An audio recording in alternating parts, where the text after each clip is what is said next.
নমস্কাৰ।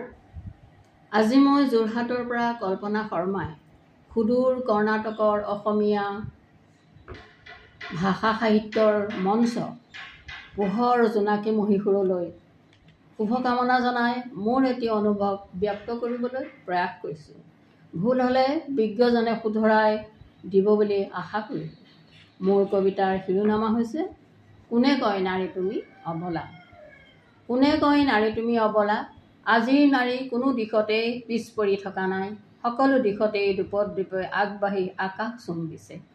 সমাজৰ সকলো দিশতে, ৰাজনীতিতেই হওক, যুদ্ধতেই হওক, কনকলতা, মূলাগাভৰু, ঝান্সী ৰাণী লক্ষ্মীবাই, বুৰঞ্জীৰ পাতে পাতে সাহসৰ বীৰত্বৰে তেওঁলোকৰ নাম খোদিত আছে। সৌৱা সিদিনা দুগৰাকী বীৰাংগনা উইং কামাণ্ডাৰ ভূমিকা সিং, কৰ্ণেল ছুফিয়া কুৰেশ্বীয়ে যুদ্ধৰ বিমান উৰুৱাই শত্ৰুপক্ষক তছনছ কৰি পৃথিৱীৰ সকলো দেশলৈ বাৰ্তা পঠালে ভাৰতীয় নাৰী শক্তিৰ সাহসিকতা, বীৰত্বতা।